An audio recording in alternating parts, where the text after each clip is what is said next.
দেখাশোনার সাহস আছে তো? নমস্কার সবাইকে, পিতৃ স্টোরি হাউসের 65 নম্বর এপিসোডে তোমাদের সবাইকে স্বাগত জানাচ্ছি।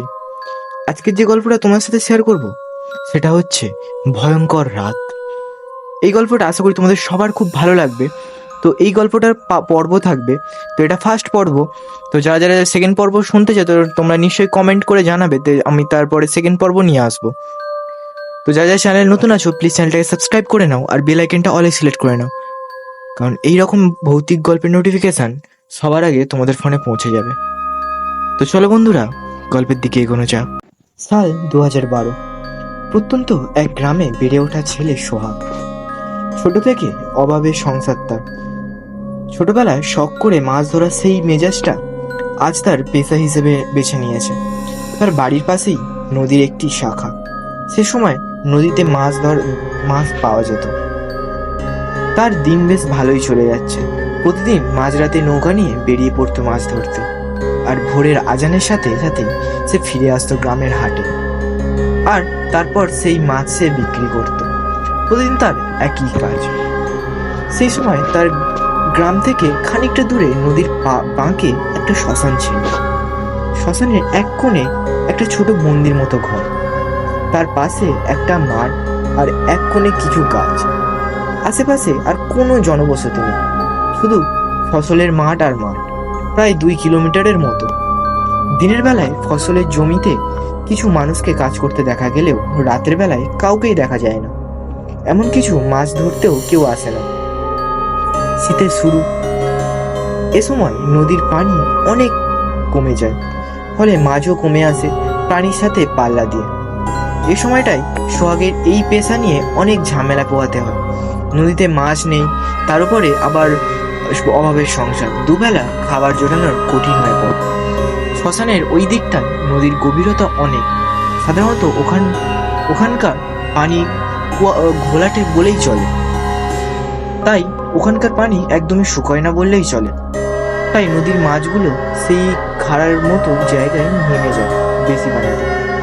কিন্তু সমস্যা হলো, দিনের বেলায় সব মাছ নদীর গভীরে চলে যায়, আর তাই সেখানে দিনের খুব একটা মাছ পাওয়া যায় না। কিন্তু রাতে মাছগুলো খাবারের খোঁজে অগভীর পানি থেকে উঠে আসে, ফলে সহজেই অল্প সময়ে বেশি মাছ ধরা যায়।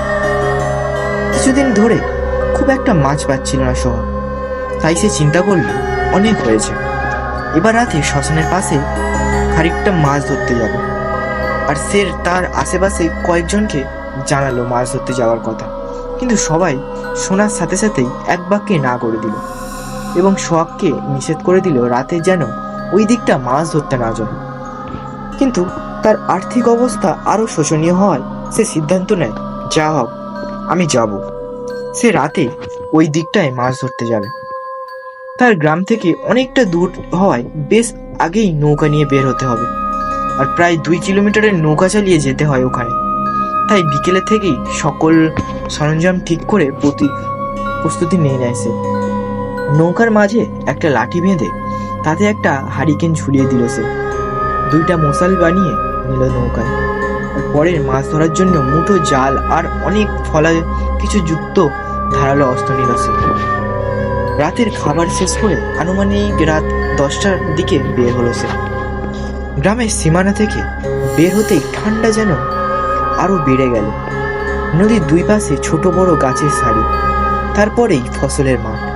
চাঁদের আলোয় নদীর পানি যেন ঝলমল হয়ে আসছে। লাঠির সাথে ঝোলানো হারিকেন মিটমিট করে চলছে, আর আস্তে আস্তে চলছে সোহাগ। নদীর পানির সাথে নৌকার ধাক্কায় সেই শব্দ তৈরি হচ্ছে, সেই শব্দ আশেপাশে আর কোনো শব্দ কানে আসছে না সোহাগের। এইভাবে প্রায় ঘন্টা দেড়েক নৌকা চালানোর পর সোহাগ চাঁদের আলোয় আবছা দেখতে পেল শ্মশানটাকে। দূর থেকে দেখি কেমন যেন গা ছমছম করে উঠল। চাঁদের আলোয় শ্মশানটাকে যেন জীবন্ত মনে হচ্ছে তার। সে মুঠো জাল মাছ ধরা শুরু করতে লাগলো। আসলেই রাতের বেলা সেই এখানে এত মাছ ধরা পড়তো যে প্রথমবার জাল তোলার পরই বুঝতে পারলো সোহাগ। সে প্রচুর মাছ ধরতে লাগলো আর শ্মশানের দিকে এগিয়ে যেতে লাগলো। শ্মশানের কিছুটা গাছে যেতেই সে দেখলো একটা জায়গায় থেকে কুণ্ডলি পাকিয়ে ধোঁয়া উঠেছে আকাশের দিকে, আর নিচে জড়িয়ে নিচে ছড়িয়ে ছিটিয়ে আছে কিছু কয়লার। দেখে মনে হচ্ছে সদ্য একটা লাশ পোড়ানো হচ্ছে ওখানে। কিন্তু শ্মশান আর মাঠ একেবারে জনমানব শূন্য। সে আশেপাশে কোনো প্রাণের অস্তিত্ব যেন নেই। এটা মনে হতেই তার বেশ অস্থির লাগা শুরু হলো। কিন্তু এতদিন পর এত মাছ পাওয়ার আনন্দে সে এই ব্যাপারটাকে পাত্তা না দিয়ে আবারও মাছ ধরার মনোযোগ দিল। সে শ্মশানের অপর পাশে নদীর পাড় ঘেঁষে মাছ ধরতে লাগলো।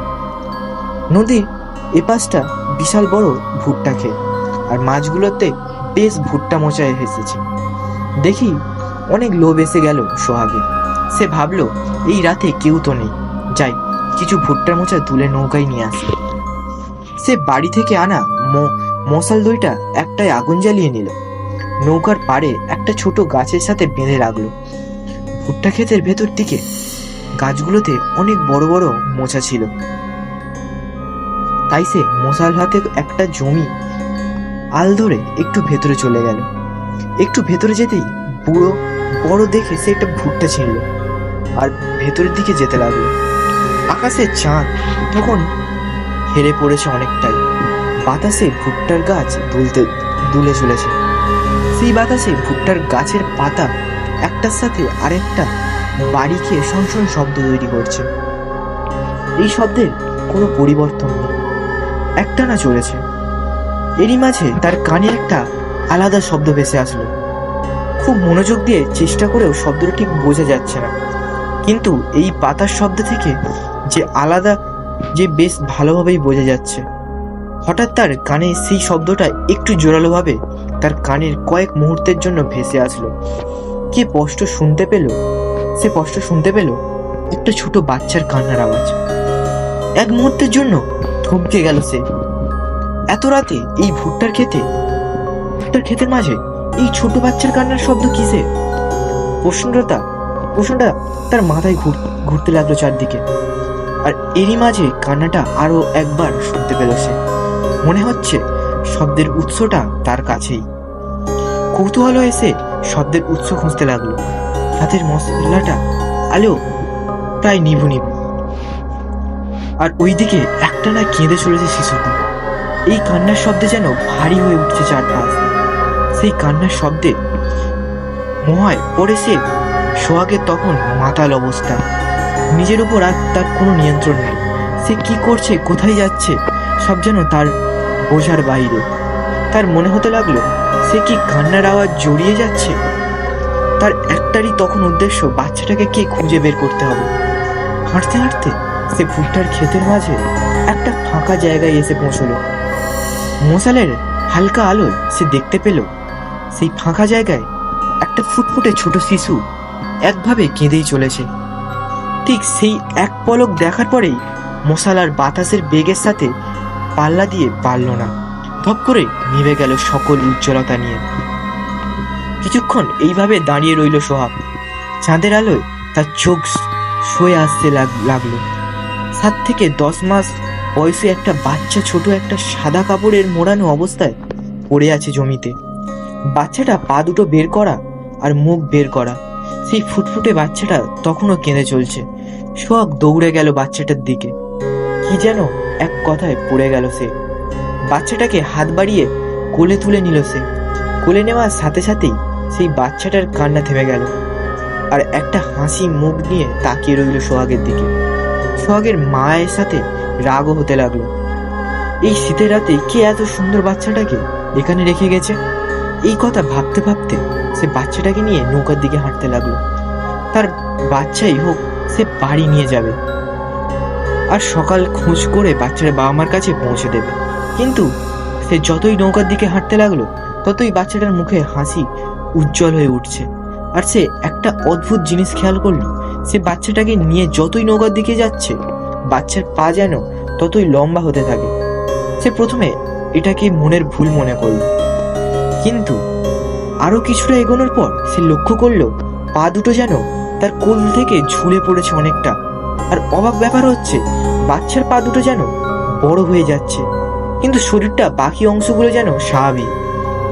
সে পা দুটো ভালোভাবে কোলের মাঝে নিয়ে আবারও হাঁটতে শুরু করলো, কিন্তু তারপরের মনে হচ্ছে তার কোলের মধ্যে থেকে পা বের হয়ে যাচ্ছে। সে বাচ্চাটাকে নিয়ে জোরে হাঁটা দিল নৌকার দিকে।